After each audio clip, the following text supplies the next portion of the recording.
नमस्कार दोस्तों, आपका हमारी YouTube चैनल धार्मिक कथाएं और कहानियाँ में स्वागत है। आज मैं आपको श्री सत्यनारायण भगवान की व्रत कथा सुनाऊंगी। अगर आपको यह कथा अच्छी लगी तो आप वीडियो को लाइक, सब्सक्राइब और शेयर जरूर कीजिएगा। आइए सुनते हैं सत्यनारायण भगवान की व्रत कथा का प्रथम अध्याय। प्रेम से बोलो सत्यनारायण भगवान की जय। बहुत समय पहले की बात है। सर्वशास्त्र ज्ञाता श्री सूत जी ने हजारों की संख्या में ऋषि मुनिगण मिलने पहुँचे। वहाँ पहुंचकर सभी मुनियों ने सूत जी को नमन किया और पूछा, हे परमपिता, कलयुग के समय में ईश्वर की भक्ति के लिए मनुष्यों को क्या करना होगा? कलयुग में उन्हें मोक्ष की प्राप्ति कैसे होगी? हे प्रभु, कृपया आप मुझे किसी ऐसे तप के बारे में बताइए जिसे करने से मन की मुराद पूरी होने के साथ ही पुण्य की प्राप्ति हो जाए। ऋषियों की बात सुनने के बाद सूत जी बोले, हे मुनिगण, आप सभी ने मनुष्यों के हित के बारे में एक अच्छा सवाल किया है। मैं आप सभी को एक ऐसे व्रत के बारे में बताऊंगा जिसके बारे में खुद लक्ष्मीपति ने नारद मुनि को बताया था। आप सभी इस व्रत को ध्यानपूर्वक सुने। एक बार नारद मुनि दूसरों के हित की अभिलाषा के लिए कई लोकों के भ्रमण पर निकले। इस भ्रमण के दौरान घूमते घूमते एक दिन वह मृत्युलोक यानी धरती पहुँचे, जहाँ नारद मुनि ने देखा कि सभी मनुष्य अपने कर्मों का फल भोग रहे हैं। इसके कारण सभी दुखी से पीड़ित हैं। यह देख उनके मन में एक सवाल आया कि ऐसा कौन सा उपाय निकाला जाए जिसका पालन करने से मनुष्यों के दुखों का अंत किया जा सके। अपने इस सवाल को लेकर नारद मुनि विष्णु लोक पहुँच गए। वहाँ उन्होंने भगवान नारायण की आराधना की। प्रार्थना करते हुए नारद मुनि बोले, हे प्रभु, आप तो सर्वशक्तिशाली हैं, आपका कोई अंत नहीं है। आप सभी भक्तों के कष्ट को दूर करते हैं। आपको मेरा प्रणाम है। नारद मुनि की यह बातें सुनकर भगवान विष्णु प्रकट हुए और कहा, हे नारद मुनि, आपके मन में ऐसा कौन सा सवाल है जिसके लिए आप यहाँ पधारे हैं? परमपिता विष्णु की बात सुनकर नारद मुनि बोले, प्रभु, मृत्युलोक में मनुष्य अपने कर्मों के दुख झेल रहे हैं। भगवान, आप अगर मुझ पर तनिक भी दया करते हैं तो कृपया करके मुझे बताइए कि मानव ऐसा कौन से काम करे जिससे उन्हें इस दुख से मुक्ति मिल सके। विष्णु भगवान ने जवाब में कहा, हे मुनि, मानव जाति की भलाई के लिए आपने एक अच्छा सवाल किया है। मैं आपको वह बात बताऊंगा जिसका पालन करने से मनुष्यों का मोह से नाता छूट सकता है। इतना कहने के बाद भगवान विष्णु ने व्रत के बारे में बताना शुरू किया। उन्होंने कहा, स्वर्ग और मृत्यु दोनों लोकों में एक ऐसा व्रत है जिसके करने से पुण्य की प्राप्ति हो सकती है। उस व्रत का नाम है श्री सत्यनारायण भगवान की पूजा। इस व्रत को पूरी विधि विधान से जो भी करेगा उसे सुख और मोक्ष की प्राप्ति होगी। विष्णु भगवान से इस व्रत के बारे में सुनते ही नारद मुनि ने फिर पूछा, हे ईश्वर, इस व्रत को करने से कौन सा फल मिलेगा और इसे करने की विधि क्या है? इस व्रत को सबसे पहले किसके द्वारा किया गया था और इस व्रत को किस दिन करना शुभ होगा? प्रभु, आप इन सभी सवालों के जवाब दें। नारद के सवालों का जवाब देते हुए भगवान विष्णु कहते हैं, दुखों को दूर करने वाले इस व्रत को करना बहुत आसान है। इसको करने के लिए मनुष्यों को पूरी भक्ति से शाम के समय ब्राह्मणों के साथ श्री सत्यनारायण भगवान की पूजा करनी होगी। इसके लिए सबसे पहले भोग तैयार होगा। भोग के लिए दूध, केला, घी और गेहूं के आटे को 1/4 भाग लेना होगा। गेहूं नहीं है तो उसकी जगह साठी के आटे का प्रयोग किया जा सकता है। फिर शक्कर और गुड़ सहित सभी खाने योग्य पदार्थों को मिलाकर भगवान को भोग लगाना होगा। व्रत रखने वाले को भजन कीर्तन का आयोजन करना होगा। भक्ति में लीन होकर भगवान सत्यनारायण की अर्चना करनी होगी। इसके बाद व्रत रखने वाले को ब्राह्मणों और सभी परिजनों को भोजन कराना चाहिए। इसके बाद व्रत रखने वाला खुद भोजन करेगा। इस तरह पूरी विधि के साथ सत्यनारायण भगवान की पूजा करने से मनुष्यों की हर इच्छा पूरी हो सकती है। साथ ही यह कलयुग में मोक्ष प्राप्त करने का एकमात्र सरल उपाय है। इस तरह श्री सत्यनारायण कथा का पहला अध्याय पूरा होता है। प्रेम से बोलो श्री सत्यनारायण भगवान की जय। श्री सत्यनारायण व्रत कथा का द्वितीय अध्याय।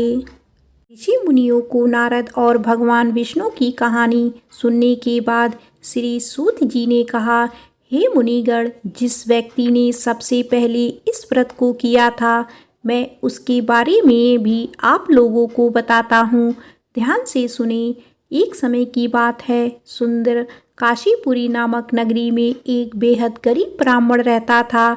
भूखे प्यासे वह ब्राह्मण भोजन की इच्छा के लिए धरती पर भ्रमण कर रहा था। यह देख एक दिन सत्यनारायण भगवान खुद बूढ़े ब्राह्मण के रूप में धरती पर आए और उन्होंने उस गरीब ब्राह्मण के पास जाकर पूछा, आप रोजाना इतना उदास मन लेकर इस धरती पर क्यों घूमते रहते हैं? ब्राह्मण ने जवाब में कहा, मैं एक गरीब ब्राह्मण हूँ और भिक्षा की तलाश में धरती पर भ्रमण करने को मजबूर हूँ।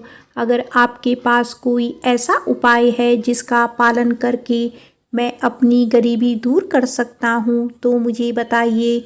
इस पर बूढ़े ब्राह्मण ने कहा, तुम भगवान सत्यनारायण की आराधना करो। वह सभी के मन की मुराद को पूरी करते हैं। उनकी पूजा करने वाला हर शख्स दुख और कष्ट से दूर हो जाता है। इतना कहकर बूढ़े ब्राह्मण का रूप लिए सत्यनारायण भगवान अदृश्य हो गए।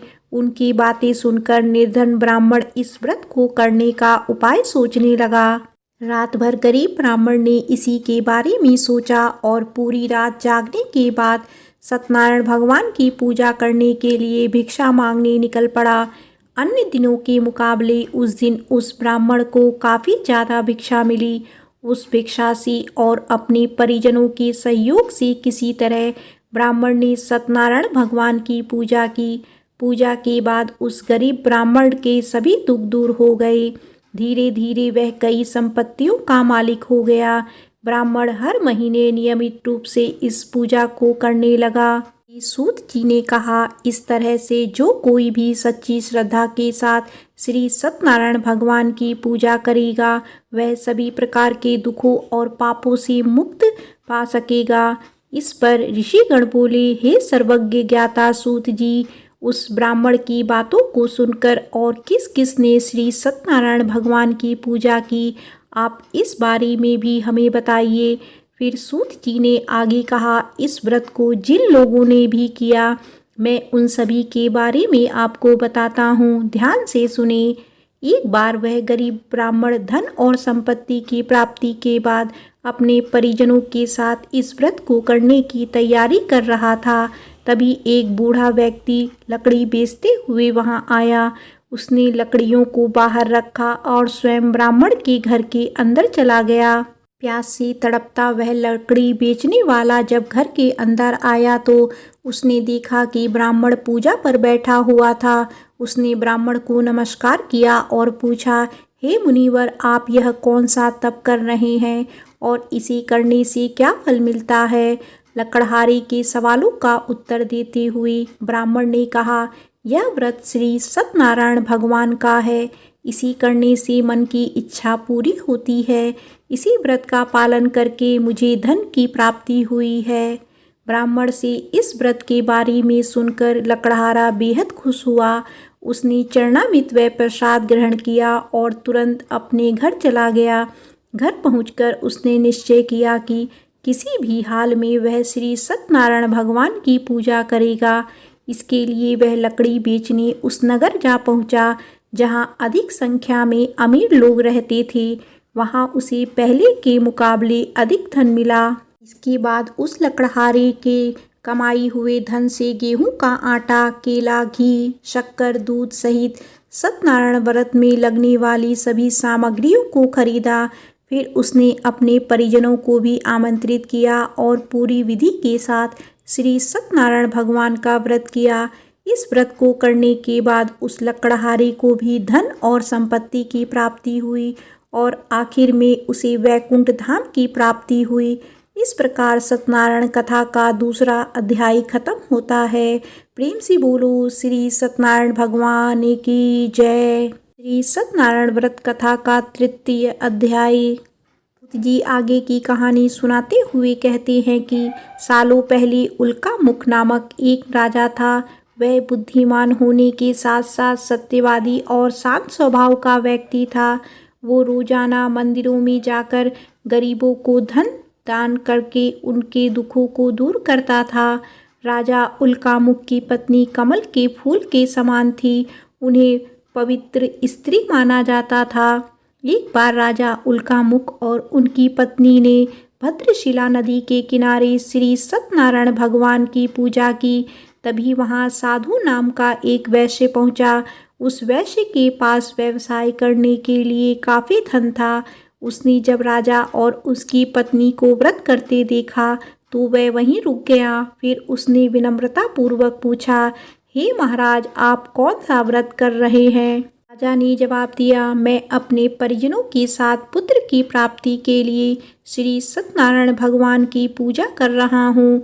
इस पर साधु ने पूछा, क्या आप मुझे भी व्रत करने की विधि बताएंगे? मुझे भी संतान प्राप्ति की इच्छा है। साधु की बात सुनकर राजा ने उसे सत्यनारायण भगवान के पूजन की सारी विधि बताई। इसके बाद साधु अपने घर की ओर निकल पड़ा। पहुंचकर साधु ने अपनी पत्नी लीलावती को श्री सत्यनारायण व्रत के बारे में बताया और कहा, मुझे जब संतान की प्राप्ति होगी तो मैं इस व्रत को करूंगा। कुछ दिन बाद सत्यनारायण भगवान की कृपा साधु की पत्नी लीलावती पर बरसी और वह गर्भवती हो गई। आगे चलकर उसने एक पुत्री को जन्म दिया। लीलावती की पुत्री कब बड़ी हो गई यह पता ही नहीं चला। उसके माता पिता ने उसका नाम कलावती रखा था। कुछ दिन बीतने के बाद कलावती की माता ने साधु को उसका वचन याद दिलाया। उसमें उसने संतान प्राप्ति के बाद श्री सत्यनारायण भगवान की पूजा करने की बात कही थी। लीलावती ने कहा, हे स्वामी, अब आपको अपने वचन को पूरा करने का समय आ गया है। इस पर साधु ने कहा, हे प्राण प्रिय, मुझे अपना वचन अच्छी तरह से याद है। उस वचन को मैं अपनी पुत्री के विवाह के अवसर पर पूरे विधि विधान के साथ करूंगा। पत्नी को पूजा का आश्वासन देकर अगले दिन साधु नगर की ओर चल पड़ा। कुछ समय बाद जब कलावती शादी योग्य हो गई तो साधु ने एक दूत को बुलाया और उसे अपनी पुत्री कलावती के लिए एक योग्य वर ढूंढने का आदेश दिया। साधु का आदेश पाकर दूत कंचन नगर की ओर गया और वहां से एक योग्य वर लेकर आया। उस लड़के को देखकर साधु ने अपनी पुत्री का विवाह उससे कराने का फैसला किया। उसने तुरंत अपने परिजनों को आमंत्रित किया और अपनी पुत्री का विवाह उस योग्य लड़के से कर दिया। शादी के दौरान भी साधु ने श्री सत्यनारायण भगवान की पूजा नहीं की। साधु का यह रवैया देखकर श्री सत्यनारायण भगवान गुस्से में आ गए और उन्होंने साधु को अभिशाप दिया कि उसके जीवन से सब सुख समृद्धि दूर हो जाएगी। इधर अपने कार्यों में व्यस्त साधु अपने दामाद के साथ चंद्रकेतु राजा के नगर में व्यापार करने पहुंचा। तभी एक दिन अचानक एक चोर चंद्रकेतु राजा का धन चुराकर भागते भागते उसी साधु की दुकान पर जा पहुंचा। यहाँ सिपाहियों को अपने पीछे आते देख चोर ने छुपाया हुआ धन साधु की दुकान में छुपा दिया। राजा के सिपाही जब वहां पहुंचे तो उन्हें राजा का धन साधु और उसके जमाई के पास दिखा। उन्होंने तुरंत दोनों को बंदी बनाया और उन्हें राजा के पास ले गए। सिपाहियों ने राजा से कहा, महाराज, हमने दोनों चोरों को सामान के साथ पकड़ लिया है। आप बस आदेश दें कि इन दोनों को क्या सजा देनी चाहिए। राजा ने सिपाहियों को आदेश दिया कि बिना देर किए दोनों को इसी वक्त कारावास में डाल दिया जाए, साथ ही उनके सारे धन को जब्त कर लिया जाए। दूसरी तरफ साधु की पत्नी भी दुखी थी। उसके घर में जो कुछ सामान था उसे चोर ले गए थे। एक दिन साधु की बेटी कलावती भूख प्यास से तड़पती हुई भोजन की तलाश में एक ब्राह्मण के घर पहुंची। वहां उसने श्री सत्यनारायण का व्रत होते हुए देखा। फिर उसने भी उस ब्राह्मण से सत्यनारायण भगवान की कथा सुनी।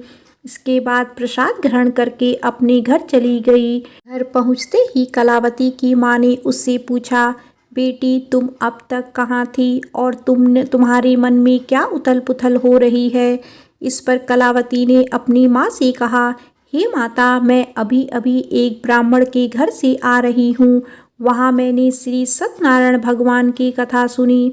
अपनी पुत्री की बातों को सुनने के बाद लीलावती ने भी सत्यनारायण भगवान की पूजा की तैयारी शुरू कर दी। फिर उसने अपने परिजनों को बुलाया और पूरी विधि विधान के साथ सत्यनारायण भगवान की पूजा की। साथ ही लीलावती ने भगवान से अपने पापों के लिए माफ़ी मांगी और अपने पति और जमाई को रिहा करने की प्रार्थना भी की। लीलावती के इस कार्य से श्री सत्यनारायण भगवान प्रसन्न हुए। उन्होंने राजा चंद्रकेतु को सपने में दर्शन दिए और कहा, हे राजन, तुमने जिसे बंदी बनाकर रखा है उसे तुरंत रिहा कर दो और उसकी धन संपत्ति भी लौटा दो। अगर तुमने ऐसा नहीं किया तो तुम्हें भी मैं धन और संतान के सुख से वंचित कर दूंगा। अगली सुबह राजा ने दरबार में अपने सपने के बारे में बताया और सिपाहियों को दोनों कैदियों को सभा में लाने के लिए कहा। इसके बाद सिपाही साधु और उसके जमाई को लेकर दरबार पहुँचे, जहाँ दोनों ने राजा को प्रणाम किया। इसके बाद राजा ने उनसे कहा, हमें गलतफहमी हो गई थी, अब वो दूर हो गई है, इसीलिए हम आप लोगों को पूरे सम्मान और धन दौलत के साथ छोड़ रहे हैं। इतना कहकर सूत जी ने श्री सत्यनारायण कथा का तीसरा अध्याय पूरा किया। प्रेम से बोलो श्री सत्यनारायण भगवान की जय। श्री सत्यनारायण व्रत कथा का चतुर्थ अध्याय। सर्वशास्त्र ज्ञाता सूत जी ऋषियों और मुनियों को आगे की कहानी सुनाते हुए कहते हैं, राजा की आज्ञा के बाद वो साधु अपने दामाद के साथ घर की तरफ निकल पड़ा। कुछ दूर जाने के बाद रास्ते में उसे एक व्यक्ति मिला जो डंडे के सहारे चल रहा था। वो व्यक्ति असल में खुद सत्यनारायण भगवान जी ही थे। उन्होंने उनसे पूछा, हे साधु, तुम्हारी नौका में क्या है। यह सुनकर वैश्य हंस पड़ा और अभिमान भरे स्वर में उसने कहा, हे सज्जन, आप मुझसे यह प्रश्न क्यों कर रहे हो। कहीं आपको मुझसे धन लेने की इच्छा तो नहीं है। अगर ऐसा है तो मैं बता दूं कि मेरी नाव में तो आपको केवल बेल और पत्ते ही मिलेंगे। वैश्य की इस कठोर बोली को सुनकर भगवान ने कहा, ईश्वर करे तुम्हारी वाणी सच हो जाए। ऐसा कहकर वे कुछ दूर समुद्र किनारे जाकर बैठ गए। अब उस वैश्य साधु ने जब अपनी नाव की ओर देखा तो वह दंग रह गया। उसकी नाव में रखे सारे वस्त्र और आभूषण बेल और पत्तों में बदल गए। यह देख वैश्य बेहोश हो गया। कुछ समय बाद जब उसे होश आया तो वह बहुत दुखी हो गया। तभी वैश्य के दामाद ने कहा, पिताजी, आप चिंतित ना हो, यह सब उसी व्यक्ति के अभिशाप की वजह से हुआ है। हमें बिना देर किए उनके चरणों में गिरकर माफ़ी मांग लेनी चाहिए, तभी जाकर हमारा यह दुख दूर हो सकेगा। अपनी जमाई की बात मानकर वैश्य उस व्यक्ति के पास जा पहुंचा और विनम्र स्वर में बोला, मेरे अपराध के लिए मुझे क्षमा कर दो। इतना कहकर वैश्य जोर जोर से रोने लगा। इस पर सत्यनारायण भगवान ने कहा, हे साधु, तुम्हें जो भी दुख मिले हैं वो सभी मेरी ही आज्ञा से मिले हैं, क्योंकि तुमने अपने वचन के अनुसार एक भी बार मेरी पूजा नहीं की, जिससे मेरा अपमान हुआ है। इस पर वैश्य ने कहा, हे भगवान, आप तो सर्वशक्तिशाली हैं। आपके रूपों को कोई देवता भी नहीं पहचान पाते, तो भला मैं आपको कैसे पहचान पाता। अब मैं समझ गया हूँ और अपनी भूल को सुधारने के लिए मैं आपका व्रत जरूर करूँगा। आप कृपया करके मुझे माफ़ कर दें और मेरा धन मुझे लौटा दें। साधु की बात सुनकर भगवान सत्यनारायण खुश हुए और उसे आशीर्वाद देकर ओझल हो गए। इसके बाद वैश्य अपनी जमाई के साथ नाव की ओर लौटा। वहां पहुंचते ही उसने देखा कि उसकी नाव में पहले की तरह धन भरा हुआ था।